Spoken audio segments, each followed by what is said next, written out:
an ambulance, Sami El-Chekia drives with sirens wailing to the latest Israeli airstrike in El Karak in the Bekaa Valley, eastern Lebanon. The 32-year-old firefighter and paramedic with the Lebanese Civil Defense Force, CDF, only got a few hours sleep last night.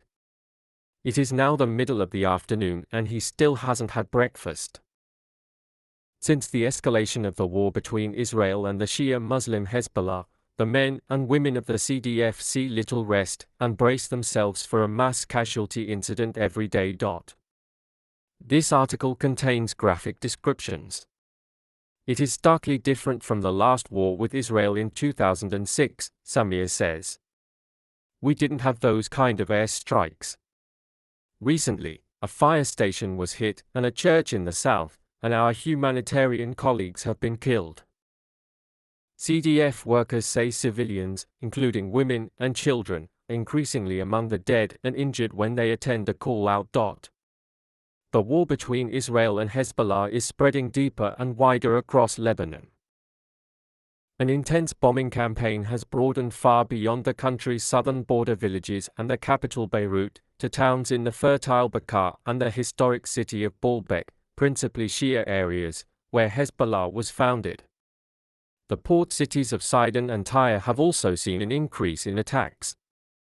Israel says it is only targeting Hezbollah fighters, weapons, and infrastructure. Since its campaign against the militant group escalated, Israel estimates it has destroyed 2/3 of Hezbollah's rocket and missile stockpile. But Hezbollah is still firing rockets daily towards Israel.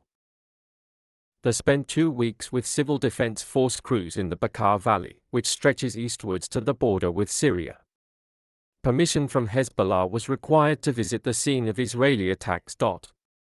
In that time, the number and frequency of strikes in the area dramatically increased. On the 28th of October, there were more than 100 Israeli strikes, and in the past week alone 160 people were killed in the Bekaa, according to official figures.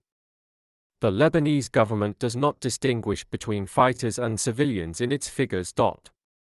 Samir and his men arrive in the Shia village of El Karak to find chaos and destruction.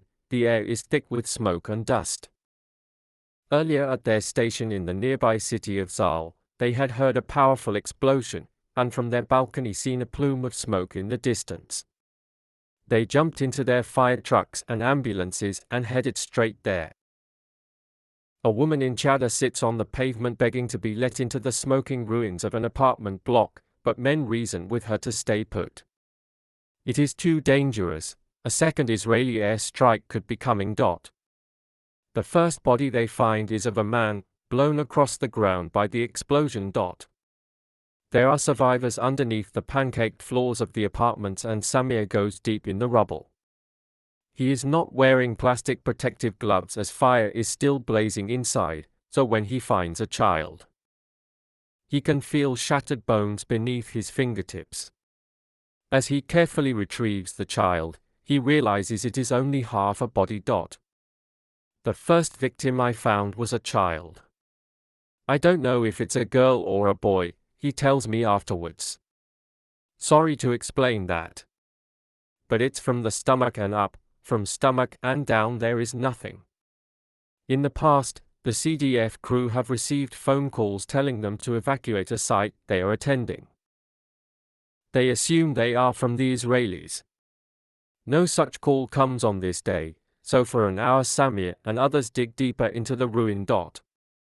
Eventually they find a 10-year-old girl alive.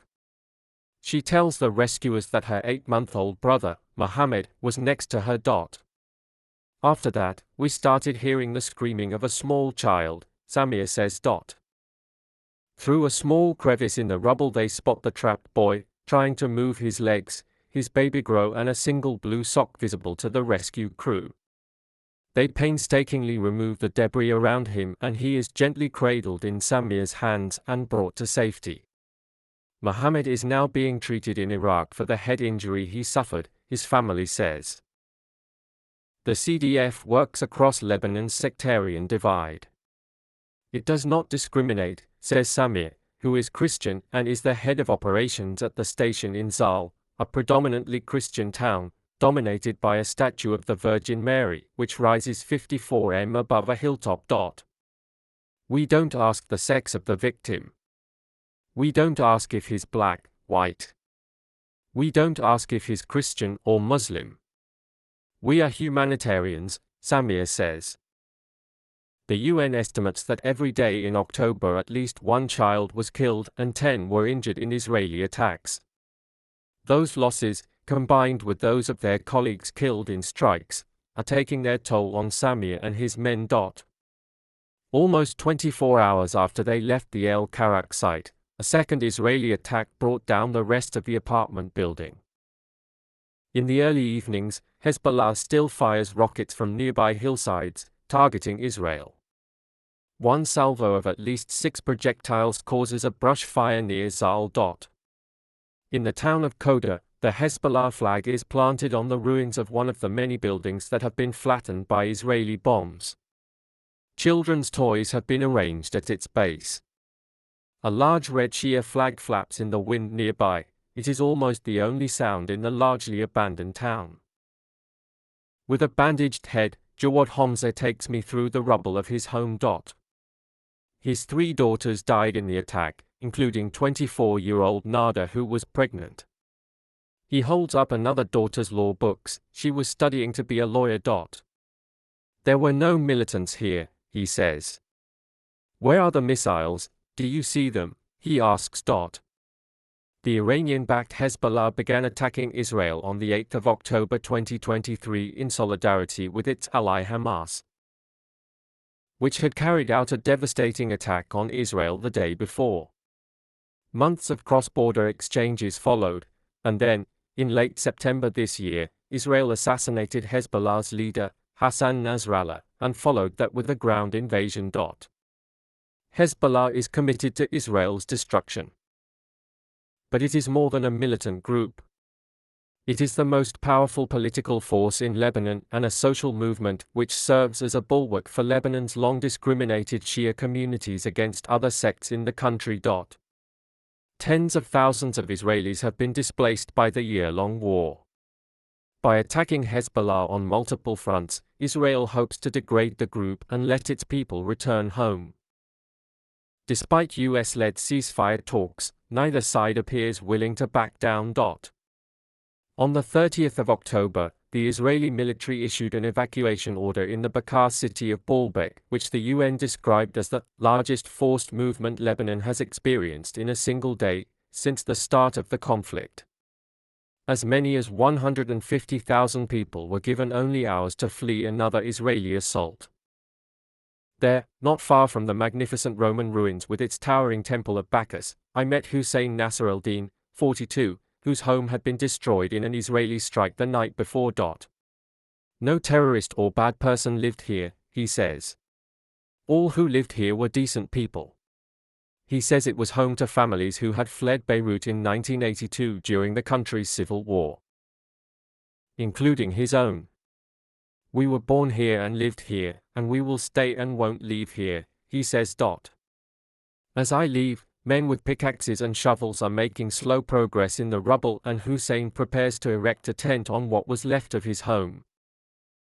Outside the city, at the Dar al-Amal hospital, the injured are recovering from Baalbek's deadliest day.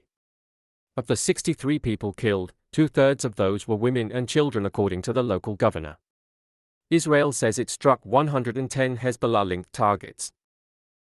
In a bare room, filled only with screams, 3-year-old Selin's tiny hand reaches out for comfort.